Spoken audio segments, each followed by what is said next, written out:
É com muita alegria que a gente volta a essa casa, viemos aqui este ano, conhecemos vocês e já nos sentimos de casa mesmo, né?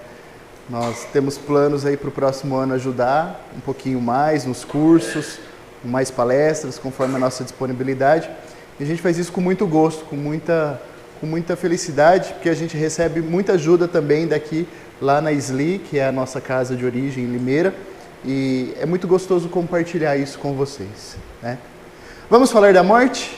Né? Quem tem medo da morte aqui? Quase todo mundo tem, né? Natural. O nosso estágio evolutivo, ele ainda traz para a gente um certo receio de morrer. Por mais espíritas que nós sejamos, por mais que a gente cresça, né? Vou fazer uma brincadeira, por mais que a gente tenha sido batizado no Espiritismo, né? Sabemos que o Espiritismo não tem um batismo, mas por mais que a gente nasça dentro do Espiritismo, a nossa fé ainda é pequena, a nossa compreensão da vida ainda é pequena. E nós, muitas vezes, nos quedamos um pouquinho assustados perante a ideia da morte, né? Eu começo com uma frase de José Saramago, um escritor português, Prêmio Nobel de Literatura. No livro As Intermitências da Morte, ele diz o seguinte: no dia seguinte ninguém morreu. Olha que interessante, né? E ele começa a contar o seu romance dizendo que as pessoas simplesmente param de morrer num determinado país. Um país pequeno, circunscrito, as pessoas param de morrer, né? E literalmente no momento da sua morte, no momento da agonia. Então pessoas acidentadas que estavam com o corpo esfacelado, elas simplesmente não morrem. Os velhos caquéticos deixam de morrer, continuam envelhecendo e não morrem mais, né? Até que um dia a morte resolve voltar a trabalhar. E aí ela vai explicar as suas razões pelas quais ela parou de matar naquele momento. Para vocês saberem as razões que a morte deixou de matar, vocês terão que ler o livro. Mas o livro é uma ironia bastante interessante para a necessidade da morte na nossa vida e para o equilíbrio da vida no nosso mundo. Imagine que nós não morremos.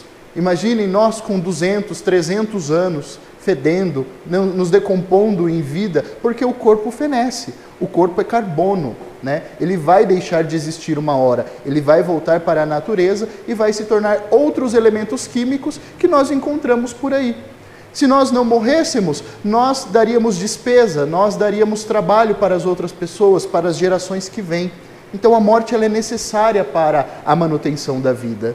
Sem ela, não há vida, né? É um processo muito simples, é um processo físico. E aí, quando nós morremos, nós dissemos que a bateria acaba, né? Essa imagem que retrata para a gente aí o fim de um processo, o fim do processo de um corpo, e nós, como criaturas humanas, temerosas, também pela nossa cultura, também por aquilo que nos é ensinado ao longo do tempo, né? A cultura judaico-cristã, que traz para a gente a visão de céu, a visão de inferno, a visão de purgatório, e coloca isso no inconsciente coletivo das pessoas, nós nos quedamos assustados perante a morte, como se ela fosse coisa de outro mundo, como se ela fosse algo sobrenatural, algo sobre o qual nós não temos domínio ou sobre o qual nós não temos a possibilidade de entender, né? E ficamos assim, estatelados, de olhos arregalados ante essa situação. Não aprendemos a morrer e não aprendemos a deixar com que as pessoas que estão à nossa volta morram, né? Então é necessário a gente refletir sobre isso. O tema da morte é um tema que é recorrente em toda a cultura da humanidade. E dentro da casa espírita mesmo, ele é um tema pouco explorado. Apesar de nós falarmos de desencarne, de vida futura, da vida no mundo maior, apesar de a gente ficar encantado com o nosso lar e tantos outros romances que trazem para a gente a vida como ela é, na sua maioridade, na sua verdade absoluta, a gente ainda fica um pouco assustado, né? A morte ainda é um tema que não é recorrente na casa espírita. Então, para que a gente possa compreender hoje essa questão da morte, é necessário que nós falemos da criatura humana, de como nós somos formados, né? Nós somos um corpo, nós somos um espírito encarnado. Então é necessário compreender um pouquinho. E eu trago aqui para vocês alguns conceitos da formação do nosso ser, né? Nós temos aqui o espírito, que de acordo com o livro dos Espíritos é uma centelha. Não existe uma definição clara sobre o que é o espírito em si, né? Mas é uma centelha, uma energia, uma consciência condensada em alguma coisa que nós naturalmente, pela nossa ignorância e por nosso estágio evolutivo, nós não conseguimos compreender neste momento, né? Talvez um dia nós possamos ter uma visão um pouco mais clara do que é o espírito. O espírito se liga a um corpo físico, né? Este corpo rechonchudo que vos fala é um corpo físico que um dia vai desaparecer da face da terra, vai virar pó, vai se decompor, assim como todos vocês vão, né? Nós todos vamos nos decompor. E o que liga o espírito ao corpo físico é uma coisa chamada perispírito, né? O espírito retira da matéria etérea do planeta ao qual ele vai encarnar uma determinada energia que vai fazer o elo da sua ligação de corpo com o espírito, assumindo aí uma forma, né, que é a forma do corpo. Hoje nós conhecemos o nosso corpo humano, né, de espírito encarnado, mas em outros planetas há tantos outros corpos que nós não podemos compreender, que nós não podemos ver. Quando o homem quer buscar a vida fora do planeta Terra, ele espera encontrar esta mesma circunstância de vida que nós temos aqui. Esse mesmo tipo de inteligência e animalização que nós temos aqui. Mas não é assim. Enquanto a gente continuar procurando lá fora isto aqui, a gente não vai encontrar, né? Porque os planetas, eles têm organizações particulares, eles têm matérias, estados da matéria diferentes do nosso estado. Os planetas gasosos, por exemplo, existem seres habitando lá, né? Mas que ocupam aí um perispírito que é próprio daquele planeta, necessário à manutenção da vida lá. Mas enfim, aqui, quando o espírito decide se ligar a um corpo, esta ligação ocorre no momento da concepção. No momento em que um espermatozoide fecunda um óvulo, né? Ali já há vida, ali já inicia-se o processo de reencarnação. Olha que coisa interessante. Por isso que nós espíritas somos contrários ao aborto, né? Em qualquer circunstância que seja. Se ele ocorre por maneira natural, são os desígnios da criação, né? É um estágio necessário para o espírito passar. Mas nós jamais devemos provocá-lo, tá? Então, o momento da ligação entre o perispírito e o corpo se dá no momento da concepção. E a vida vai evoluindo, né? À medida em que o ser vai sendo gestado, ele vai célula a célula ligando o seu perispírito ao corpo que ele vai ocupar aqui na Terra. Então o prazo da gestação é o prazo do reencarne, né? E ele não completa simplesmente quando o bebê nasce. Quando ele nasce, o reencarne de certa forma está completo, mas a adaptação do espírito ao corpo ainda vai durar durante a primeira infância.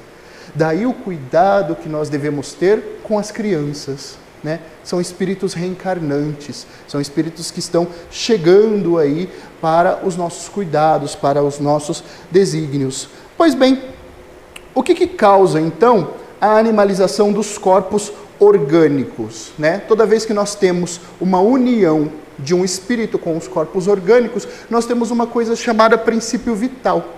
No nosso caso de seres humanos, nós temos um espírito. No caso dos animais, não há um espírito, mas há um princípio inteligente, certo? Eles ainda não têm a condição de espíritos, não estão individualizados. A mesma coisa com os vegetais, né? Existe uma coisa chamada princípio vital. E o princípio vital nada mais é do que uma substância tirada do fluido universal. Um fluido que nos rodeia, que está aqui à nossa volta e que nos alimenta a vida. Por meio do oxigênio, por meio do alimento, por meio da água. Tudo isso contém princípio vital e faz com que a nossa vida orgânica, o nosso corpo, funcione. Assim como funciona o corpo dos animais, né? Está lá no Livro dos Espíritos, na questão 62. A causa da animalização dos corpos orgânicos é a sua união com o princípio vital. Então, independente de ser homem, face, todos nós temos princípio vital, mas só a criatura humana tem o espírito, a consciência, tá? A individualidade da alma, certo? Os outros seres orgânicos estão ainda em estágios evolutivos. Olha que interessante, né? Mas todos nós somos dotados deste princípio vital que traz para a gente aí a animalização do organismo. Portanto, né, os espíritos, ainda lá na questão 65, nos dizem que o princípio vital é o elo entre o espírito e a matéria e tem a sua fonte no fluido universal. Então, quando eu, espírito desencarnado, vou reencarnar, tomo ali para moldar o meu perispírito o princípio vital, entrego para o corpo, coloco neste corpo o princípio vital. Se nós deixarmos de comer, se nós deixarmos de respirar por vontade própria, se nós deixarmos de beber, o princípio vital vai se esgotando. As nossas energias vão se acabando e o corpo padece, até uma hora que ele se desliga, não é? Então, existe essa questão do princípio vital que nos permeia enquanto criaturas orgânicas, né, físicas, ele está presente em todos nós. E é bastante interessante pensar no processo, né, do fluido vital, porque nós podemos adquiri-lo também. A gente não deixa de adquirir isso ao longo da nossa existência. Por exemplo, se nós olharmos o vegetal, ele tira o seu princípio vital dos nutrientes da terra, não é? A gente planta, a gente aduba e ele vai crescendo, verdinho, bonitinho, e vai crescendo, vai crescendo. Enquanto houver princípio vital suficiente para que ele possa crescer e ninguém mexer com ele, ele vai continuar lá. Mas aí nós temos um bichinho bastante interessante, né? A vaca. A vaca vem e come o capim. Olha que interessante. A vaca também é dotada de princípio vital, né? Um princípio vital natural, que ela tira do ar, que anima o seu corpo. E toda vez que ela vai comendo o capim, ela vai absorvendo esse princípio vital que o vegetal uma hora tirou da terra e vai transformar em nutrientes, em energia para o sustento da sua própria vida orgânica. E a vaca é um bicho interessante também, não é? Porque ela produz uma coisa chamada leite, que nós humanos adoramos, né?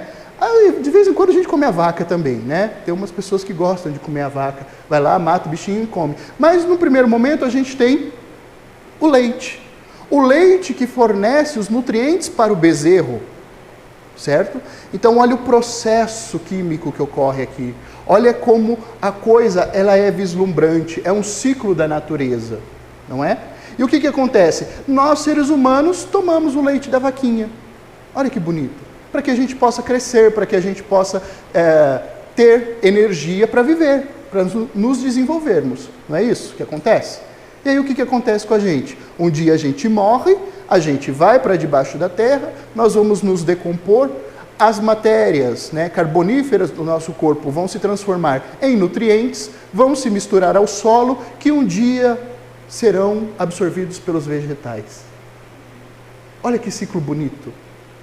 O princípio vital ele não se perde na natureza, né? É lógico que ele não funciona exatamente assim. Isso aqui é só uma explicação didática para que a gente possa entender o ciclo, né? Só para que a gente possa ilustrar. Mas ele não se perde. Toda vez que nós deixamos de existir e que o corpo morre, que a nossa bateria cessa, o princípio vital que nos anima volta ao fluido universal e vai servir para animar outros corpos, evidentemente. Olha que fantástico isso.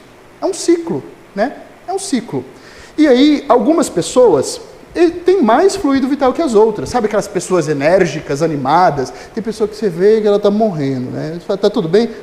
Tá tudo bem. Né? A vida está indo, tá tudo bem? Tá. O emprego tá bom? Tá bom. Pega aquela pessoa animada, cansada, às vezes, né? Falta de fluido vital. Falta de princípio vital que anima o corpo físico. Né? Além dos desajustes psíquicos, o corpo está ali padecendo. E nós, quando temos muito princípio vital, nós podemos doar isso para outro. Quer seja por meio da nossa psique, né, emanando boas vibrações, pelo passe, emanando fluidos, manipulando o magnetismo, quer seja pela própria doação do sangue, que é uma das manifestações do fluido vital. Né? Quando a gente doa sangue para alguém que perdeu, para alguém que se acidentou, nós estamos, na verdade, doando vida, de uma certa forma. O sangue que alimenta as células do meu corpo, que leva o alimento para as células e que retira ali os, vamos dizer assim, os excrementos dessas células, porque elas também são organismos vivos, ele serve para... Então, a transfusão de sangue é uma das formas que a gente tem para doar fluido vital a outras pessoas que estão deixando de tê-la. E quantas pessoas são salvas por conta da doação de sangue, né? É a ciência permitindo com que a gente possa conservar a vida, conservar a espécie humana, certo? Olha que interessante. Então, quando os nossos órgãos morrem, porque eles também têm um ciclo vital, né? Esse princípio vital ele não vai durar infinitamente, ele vai sempre se desgastando ao longo da nossa existência, e aí é a existência que vai dizer se ele vai durar mais, se ele vai durar menos, depende de como nós tratarmos os nossos corpos, não é? Se nós bebemos, se nós fumamos, se nós somos pessoas desregradas, se nós mantemos pensamentos obscuros, quanto mais baixa é a nossa vibração, mais rápido a gente vai gastando as nossas energias, mais rápido a gente vai morrer. Mas o que a gente precisa entender é que a morte ocorre quando os órgãos do corpo se esgotam. É físico, né? É assim que o nosso corpo morre. Acabou a energia, desliga. Como uma lâmpada que se queima, como uma pilha que acaba, né? E é um ciclo natural, como eu expliquei nos nutrientes da vaca, né? Aqui nós vemos o ciclo de vida de uma folha, que nasce verdinha, né? Vai se decompondo até virar nutriente, pelas raízes ela volta a ser absorvida pela própria natureza. É a física, né? É a matéria, é aquilo que nós temos de tangível, certo? Então não se preocupe com essa questão de que o corpo vai morrer. A gente não precisa do corpo na vida espiritual, né? O corpo a gente tem que entender como ele funciona biologicamente, quimicamente, fisicamente. É preciso entender. Entendendo isso, o processo fica mais leve, fica mais interessante e até mais curioso de nós tentarmos compreender como é que tudo isso funciona, né?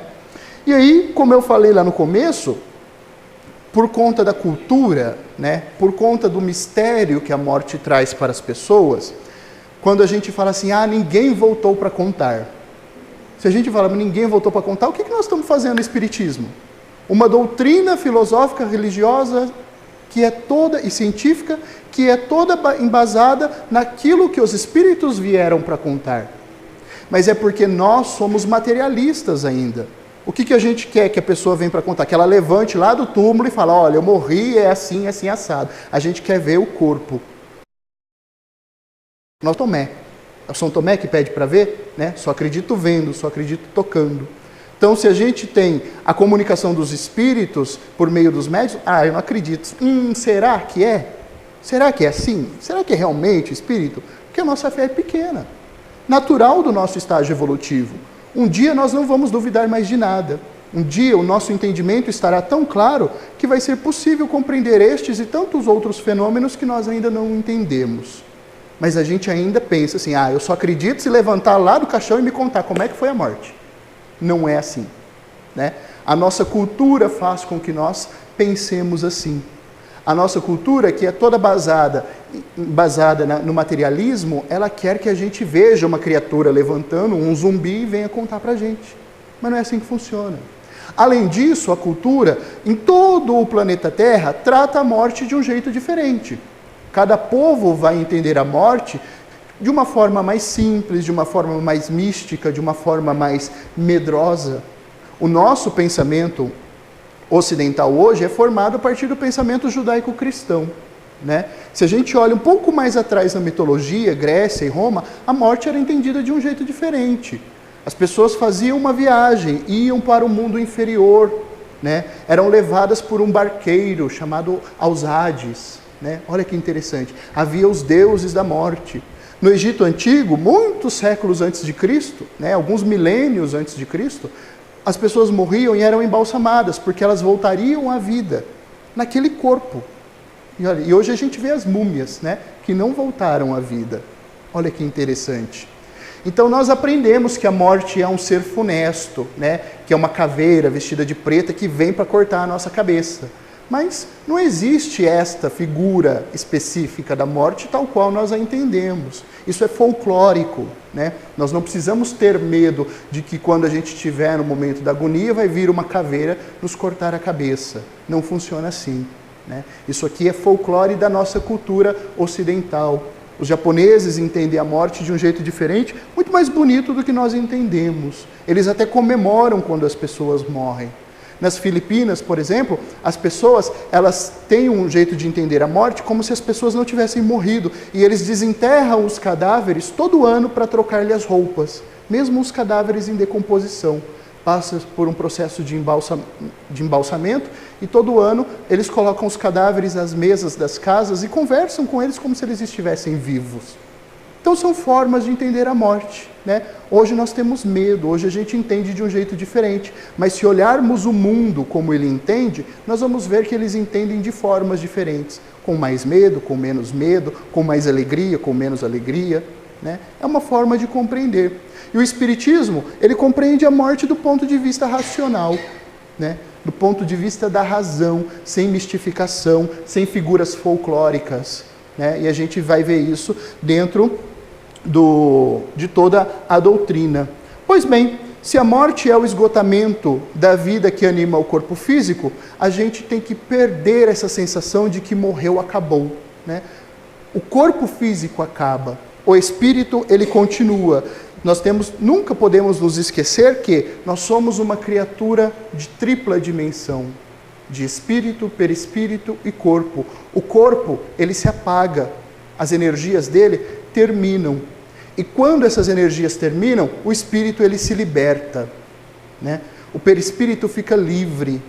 E aí, ele não tem mais essa matéria grosseira. Os nossos sentidos não são mais esses sentidos limitados. O tato, a visão, a audição, o paladar. A gente começa a ver com o pensamento, a sentir com o pensamento. Nós podemos transitar por entre os espaços sem a parede.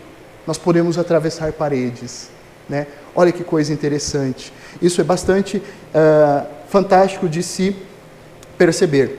E aí fica a dúvida, né? O que acontece então? Se o corpo desliga e o corpo morre, acabaram-se as energias, ele vai se decompor, o que acontece para o espírito? Para o espírito, teoricamente, ele desencarna, né? Ele sai do corpo, ele volta ao plano espiritual, que é muito semelhante ao nosso plano físico.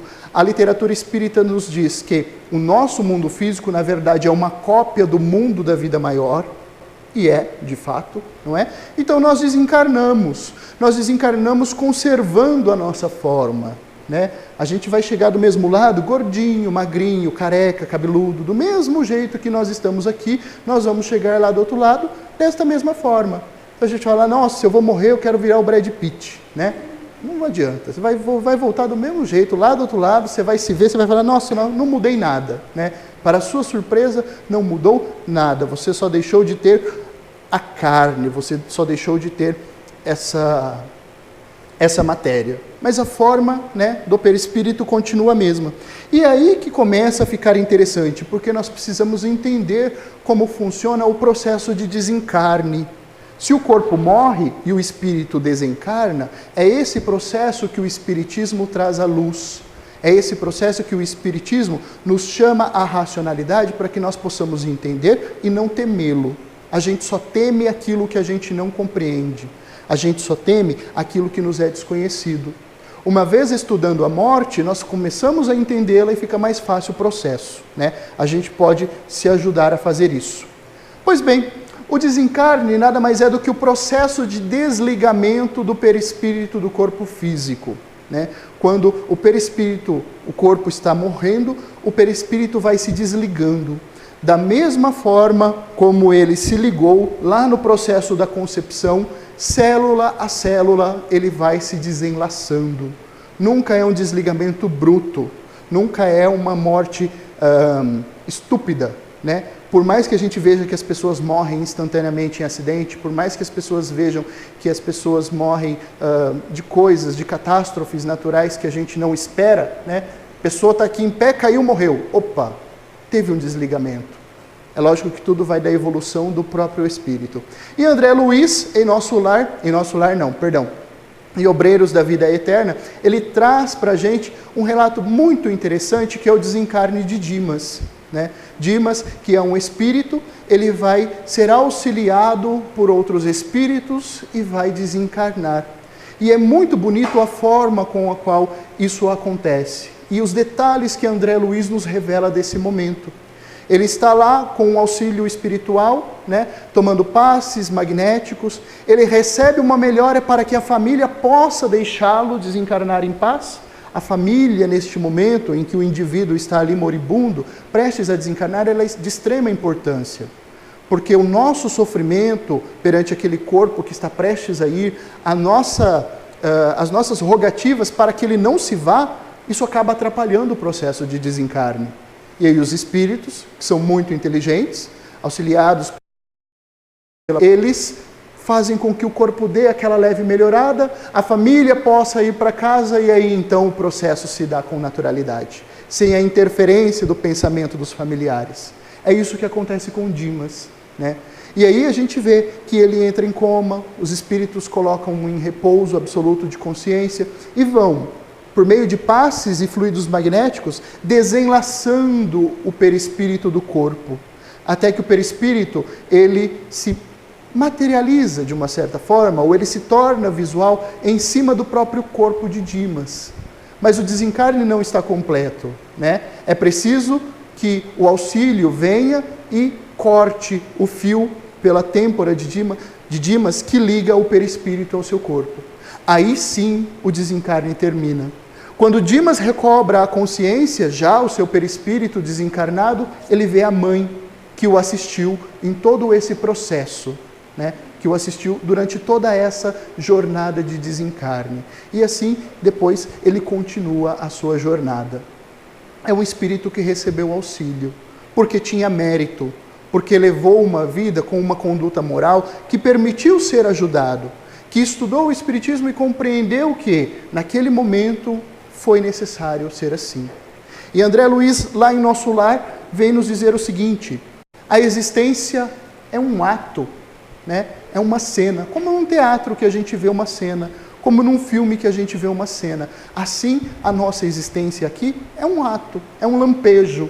O corpo é apenas uma veste, da qual nós vamos nos despir qualquer dia desses, não é? Um século aqui no nosso plano é apenas um dia frente à eternidade que nós temos, não é? O serviço que nós prestamos é apenas uma experiência entre as tantas experiências que nós vamos passar por aí. Nós teremos outras encarnações, serão nos apresentados outros serviços que nós deveremos nos dedicar tanto quanto nos dedicamos nos serviços que escolhemos para esta existência, né? E a morte é só um sopro renovador. Ou seja, toda vez que você morre, você se renova para a vida maior, leva para a vida maior toda a bagagem que você construiu nesta existência. E aí você pode continuar a sua jornada. Não é interessante isso? Kardec pergunta aos espíritos se a separação do corpo, do perispírito com o corpo é dolorosa, né? E aí os espíritos respondem o seguinte: olha, o corpo sofre frequentemente mais durante a vida do que no momento da morte. Então a gente sofre mais desde quando a gente nasce até o momento que a gente morre do que na morte propriamente dito. A gente tem dor, crescer dói, né? As crianças, algumas crianças têm aquilo que a gente chama de a dor do crescimento. Elas dormem, os ossos vão crescendo e vai doendo, um processo natural. A gente tem dor de cabeça, a gente tem dor de barriga, a gente cai, quebra a perna, quebra o braço, a gente sofre acidentes, a gente sofre dores morais. Então viver dói muito mais do que morrer. Nós sofremos muito mais durante a vida do que no momento do desencarne. E aí que a nossa conduta moral entra em cena, né? A gente fala assim, o corpo morre. Ok, o corpo morre. Mas esse momento de transição da vida corpórea para a vida espiritual vai ser influenciado por aquilo que nós pensamos, pela conduta que nós apresentamos. Por exemplo, se somos uma pessoa viciada em matéria, viciada em comida, apegada ao dinheiro, aos bens materiais, né? Pessoas luxuriosas, apegadas ao sexo, à sexualidade, se nós vivemos mais na terra, no sentido de querer as coisas materiais do que as coisas do espírito, evidentemente nós teremos uma grande dificuldade em deixar o corpo material. Ora, é matéria, eu gosto disso, eu quero ficar aqui. E aí, quando eu sou chamado a ir, eu não quero ir. Então eu vou, mas não vou, eu vou, mas não vou, e fico ali, apegado. E existem situações de espíritos, por incrível que pareça, que são tão apegados à matéria que não deixam o corpo. Que quando são enterrados, ficam lá no cemitério olhando o corpo padecer. Muitas vezes como uma forma de punição da justiça divina, dentro da lei de causa e efeito, pelo materialismo que exerceu na terra. Olha que coisa interessante. A gente vai morrer, vai ficar tudo aí, né? A casa, o carro, o dinheiro do banco, vai servir só para a família brigar, muitas vezes. Então, quanto mais apegados nós formos, quanto mais a nossa cabeça estiver cheia de materialismo, nós vamos continuar apegados à terra. O nosso desencarne vai ser mais lento. A nossa percepção de que nós passamos para o outro lado será mais lenta. E às vezes pode demorar séculos, né? Quando nós vemos aí dentro das reuniões mediúnicas, espíritos que estão há séculos desencarnados e que não têm consciência de que desencarnaram. Tamanho é o apego deles à matéria, à vida corpórea. E a mente fica presa ali. O tempo passa, as eras passam, mas a mente da criatura está presa ali. Então cria-se toda essa situação e ele não desencarna, né? Ele está desencarnado, ele está em condição de espírito liberto do corpo, mas a sua mente ainda está presa dentro do seu corpo, dentro daquilo que a matéria ofereceu na última existência, né? Então, esse tempo do desenlace ele vai ser mais ou menos conforme a conduta do próprio espírito. O que não implica existir a menor vitalidade no corpo, nem a possibilidade de um retorno à vida. Uma vez que o corpo esgotou as suas energias e o corpo parou de funcionar, a pessoa não volta à vida, tá? O espírito ele não desencarna e reencarna no mesmo corpo imediatamente. Às vezes, nós temos aqueles casos, né, chamados de experiência quase morte, que as pessoas entram em coma, ou são dadas como morta e no meio do velório elas acordam, né? Imagina o susto, você está lá velando e a criatura leva, o que eu estou fazendo aqui? Né? E voltam com uma consciência. É porque a morte não se operou. O corpo possui mecanismos de entrar num estado de latência, ou seja, de repouso absoluto, que a pessoa é dada como morta. Mas ainda assim existe batimento cardíaco, existe alimentação do corpo por meio do fluido vital. E é só um pause, é como se a gente pausasse o filme. Não significa que a pessoa morreu. Uma vez que ela morre realmente, que o desencarne se dá, não existe a menor possibilidade de voltar a ocupar aquele corpo. Se ela voltou, como tantos casos que nós vemos, é porque não houve morte. Mas aí nós temos outros dois estados que o próprio Espiritismo e a ciência explicam, chamado de letargia e catalepsia, né? Que são esses estados de repouso absoluto que a pessoa é dada como morta. É por isso que existe velório, né? Porque a ciência, quando não estava avançada, havia muitos relatos, né, de pessoas gritando dentro de túmulos. Então criou-se o velório justamente para observar se dentro daquele período a pessoa não voltaria à vida, porque ainda não identificaram esses dois estados científicos, né, médicos, de letargia e catalepsia. Então o velório existe para essas coisas. Tudo bem até aqui? Tranquilo? E depois, né? Desencarnamos, o corpo morreu, o que acontece depois? O espírito, depois de algum tempo de perturbação, cuja duração depende, ele vai passar por um processo de perturbação cuja duração vai depender do entendimento de cada um. Então, espíritos mais preparados, que compreendem a questão da morte, vão se perturbar um pouco menos. Assim como é a perturbação do nascimento, né? A criança nasce chorando, nasce berrando, é confusa, precisa ensinar a aprender a ser humano, né? A criança não nasce pronta. É o único animal na natureza que não nasce pronto, precisa aprender a ser. Daí a necessidade da educação. O cavalo nasce cavalo, ele já é cavalo. A baleia nasce baleia, já nasce nadando, já nasce mamando, não é? Os animais, eles nascem e já são animais prontos, eles não precisam aprender nada. Enquanto o ser humano precisa aprender a andar, a falar, a se controlar, as suas emoções, né? Então, esse tempo de perturbação, que é semelhante ao tempo de perturbação do reencarne, ele também acontece no desencarne. E ele vai ser mais ou menos longo conforme o nosso entendimento, o nosso adiantamento moral e as nossas ações aqui. No momento da morte, tudo é confuso, assim como no momento do nascimento. A gente não sabe se está indo, se está voltando, qual é a situação, o que está acontecendo, não é? O que está acontecendo comigo nessa hora.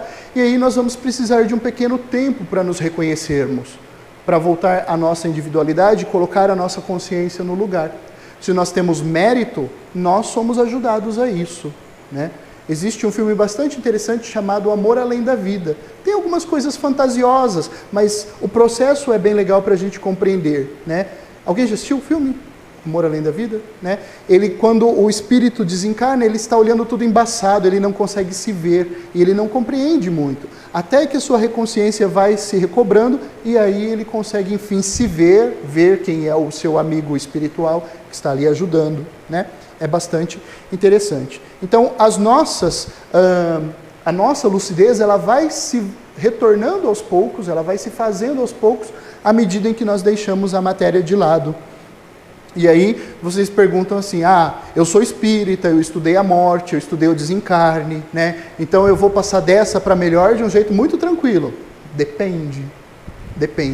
Existem pessoas que estudam a vida inteira e não aprendem nada, né?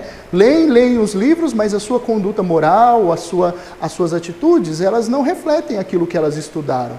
Ou ainda duvidam daquilo que elas estudam, né? É lógico que a doutrina, ela ajuda sim no momento do desencarne.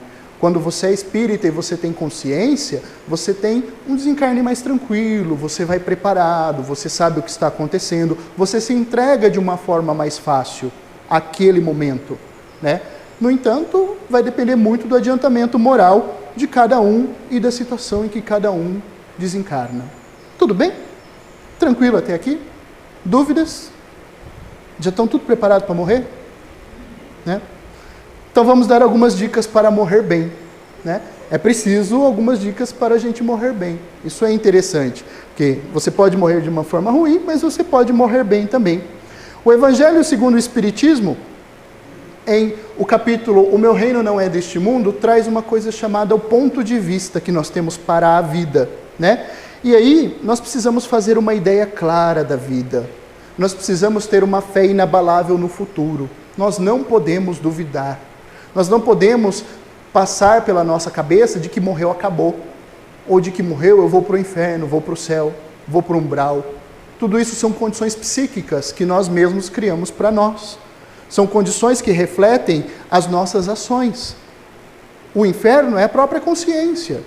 A própria consciência dos teus erros, das tuas falhas, daquilo que você não fez para se reconciliar com o teu inimigo, do amor que você deixou de dar para o teu próximo. Isto é o inferno na nossa consciência. Não existe um lugar em que a gente vai ficar queimando ali, assando no espeto. Isso é folclore. Mas a perturbação é fruto da nossa consciência. E quando a gente entende que o reino de Cristo não é deste mundo, é porque este mundo é transitório. Nós não podemos simplesmente falar, não, isto aqui é tudo que há na vida. Não é. O reino não é deste mundo. Existe uma vida futura, a qual nós temos que buscar. E essa vida futura, essa fé, vai ter uma consequência imensa no nosso momento de desencarne. Vai ter uma consciência na nossa moralização durante a vida. Se eu acredito que há uma nova oportunidade, que há uma continuidade desse estágio, então eu preciso me melhorar moralmente. Essa fé no futuro traz exatamente isso, a possibilidade de uma melhoria moral. Para aqueles que pensam na vida espiritual, a vida corporal não é mais que uma passagem, uma curta estação num país ingrato. Olha que interessante, né? A gente sabe que a vida continua. Então, esta vida aqui é só um momento, é só um lampejo. Nós não devemos nos apegar às coisas pequenas que nos aparecem aqui, aos sentimentos mesquinhos, às coisas que não dão futuro, né? A gente deve fazer o bem, a gente deve fazer o perdão, a gente deve fazer coisas boas que vão trazer coisas boas no futuro para a gente, certo? Outra recomendação para morrer bem é o desapego, né? O desapego, ele é extremamente necessário, porque se a gente tem um bem, um amor a um bem terrestre, ele é o principal entrave para que a gente possa desencarnar tranquilo. Está lá no capítulo, não se pode servir a Deus e nem a Mamon, né? Toda vez que a gente se apega à matéria, a gente não consegue desapegar facilmente. Toda vez que eu sou apaixonado pelo dinheiro, pela comida, pelos bens materiais, eu não vou conseguir me desapegar deles facilmente. E a gente precisa aprender a se desapegar aí desses bens terrestres, né? Nós precisamos saber que nós não vamos levar nada. Que uma vez que o nosso corpo morre, nada mais é colocado no nosso caixão. E o corpo vai apodrecer. E o espírito não vai levar nem o corpo, nem o caixão, né? Tem gente que gasta um dinheiro horroroso com o caixão e aí a gente não vai apodrecer mesmo, do mesmo jeito, né? Então a gente tem que entender que os bens materiais, eles são necessários para o nosso conforto, eles são necessários para que a gente possa levar uma vida boa quando bem empregados. E a gente deve entender que se nós pudermos nos desprender desses bens, doar, fazer o bem para outras pessoas por meio do dinheiro, da fortuna que eu tenho, eu posso fazer isso, eu devo fazer isso, né? Está lá no emprego das fortunas que a gente tem dentro do Evangelho. Uma das lições mais difíceis para morrer bem, deixar ir a criatura que amamos, né? Deixar ir os nossos entes queridos. Está lá também no Evangelho segundo o Espiritismo, bem-aventurados os aflitos. Quando a morte vem ceifar nas vossas famílias, levando sem moderação as pessoas jovens, ao invés das velhas, dizeis frequentemente, Deus não é justo. Mas a gente conhece a justiça de Deus? Qual era o destino para aquela criatura? Qual era o destino para aquele meu filho com que 14 anos morreu atropelado, morreu por imprudência? Qual era o destino que tinha para ele? Eu sou o dono do destino dele? Não.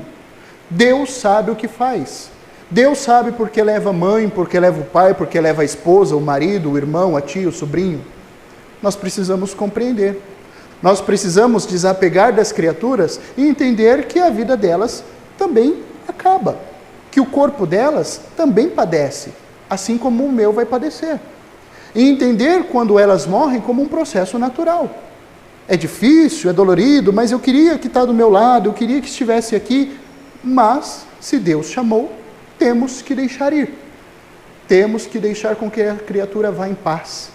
O nosso sofrimento, muitas vezes, causa tanto sofrimento na criatura que partiu, que ela não consegue partir tranquilamente.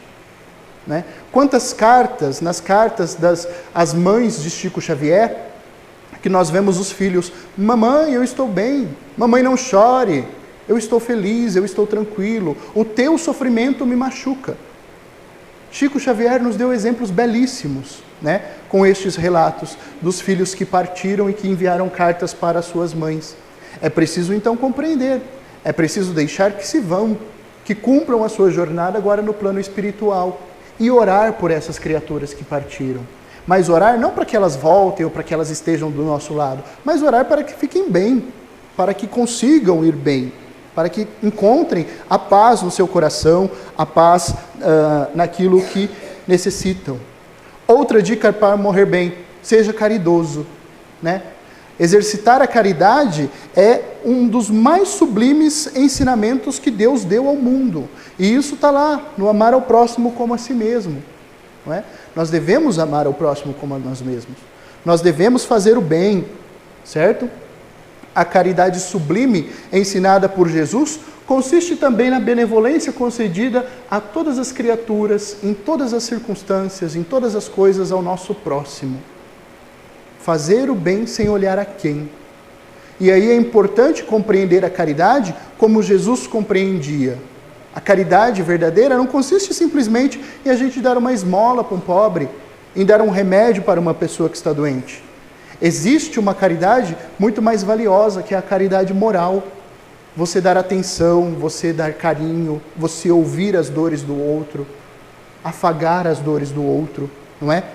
E aí Cristo entende a caridade sobre 3 pilares. Benevolência para com todos. Fazer o bem. Isso é ser caridoso, não é? Você faz o bem porque é o teu dever fazer o bem. Porque é o ensinamento fazer o bem. Não importa quem, não importa se o irmão te feriu, não importa se aquele irmão é desregrado, se ele não tem a consciência do que ele faz, ou se por mais que você faça o bem, ele faz tudo errado. Faça o bem. Sempre. Quantas vezes forem necessárias. Ter indulgência para com as imperfeições é um outro pilar da caridade, como Cristo a entendia, não é? A indulgência nada mais é do que uma disposição para perdoar os erros dos outros. Quando nós perdoamos e quando nós somos indulgentes, a indulgência também vem para nós, porque nós necessitamos muito dela. Nós somos criaturas imperfeitas, nós erramos, nós magoamos, nós ferimos. Então, à medida em que eu me predisponho a perdoar o meu irmão, eu também me coloco como uma criatura predisposta ao perdão. E eu necessito muito do perdão. Não é? Essa é a questão. O terceiro pilar com que Cristo entende a caridade é o perdão. Quando Pedro pergunta, quantas vezes eu devo perdoar o meu irmão? 7 vezes? E o Cristo diz assim, não digo que você deve perdoar 7, mas 70 vezes 7. Então chegou lá nas 490, a gente para de perdoar, né? Olha só. Cristo falava por metáforas. Quando ele fala que a gente deve perdoar 70 vezes 7, a gente não deve perdoar só até a conta fechar. Mas isso significa que nós devemos perdoar tantas vezes quantas forem necessárias. Mas aí as pessoas falam assim, mas eu já perdoei tanto, ele já errou tantas vezes comigo, né? Até quando eu devo perdoar? Eu estou cansado de perdoar. Não se canse, perdoe. Se errar mais uma vez, perdoe. Errou de novo, perdoe. A capacidade que nós temos de perdoar, ela deve ser tão grande quanto a capacidade que nós devemos ter de fazer o bem para outro. Esse é o exercício da caridade. Cristo, no momento extremo do seu desencarne, de deixar o corpo, quando estava sendo crucificado, falou as sábias palavras, Pai, perdoa-os porque eles não sabem o que fazem. Até no momento da morte, ele foi caridoso, ele foi indulgente, ele demonstrou benevolência e nos ensinou a perdoar. Se ele que foi crucificado ensinou a perdoar, nós que estamos aqui no bem bom, nós não vamos perdoar? Não é? Esses são os 3 pilares da caridade como Cristo nos ensina. Outra dica para morrer bem está lá no Evangelho segundo o Espiritismo. Seja um homem de bem, com as tuas condutas retilíneas, dentro da caridade, dentro da moralidade. Procure não ferir o próximo e se ferir, peça perdão, arrependa-se. Não é? Esse é o caminho. Ser um homem de bem significa estar aberto para fazer o bem para todo mundo, para receber o bem, para saber ouvir as críticas que vão ser construtivas ao teu crescimento, à tua evolução moral, e não desviar do caminho, né? Vigiar, orar. Outra dica para morrer bem, amai-vos uns aos outros. O maior mandamento que Cristo nos deixou, não é? O amor, ele move montanhas. O amor transpassa fronteiras. E é a lição mais preciosa que nós temos dentro de toda a doutrina, dentro de qualquer doutrina religiosa. Todas as religiões, por mais extremistas que sejam os seus fiéis, elas são pautadas numa linguagem universal chamada amor. Simples, né? E o amor, ele é também um exercício de caridade. Por isso, meus amigos, com essas dicas que nós temos, nós não vamos simplesmente morrer bem, mas nós vamos viver bem. Se quisermos ter uma boa morte, além de compreender o fenômeno tal qual ele ocorre, nós precisamos também ter uma boa vida. Então, as dicas para morrer bem, na verdade, são dicas para viver bem. Se você vive perdoando, se você vive no desapego, se você vive fazendo a caridade, se você vive amando, quando chegar o momento do teu desencarne, certamente você vai desencarnar tranquilamente. Você vai entender o processo. Você não vai ter ações que vão pesar contra você mesmo. Olha que interessante isso, não é? Então, dicas para morrer bem, na verdade, são dicas de viver bem. E para encerrar, eu quero fazer uma rápida análise de um poema chamado Consoada, de Manuel Bandeira. Quando, por metáforas, ele fala do momento da chegada da morte, né? Ainda no entendimento pequeno, quando a indesejada das gentes chegar, não sei se dura ou coroável. A indesejada das gentes nada mais é do que a morte, vista naquela forma folclórica, né? Não sei se dura, ou seja, se cruel, ou uma morte coroável. Tem gente que morre de uma forma bonita, né? Se você vê aquelas mortes, por exemplo, Ayrton Senna, uma morte coroável, não é? Morreu ali no exercício de sua função e depois do seu acidente lamentável, toda a Fórmula 1 mudou o seu esquema de segurança.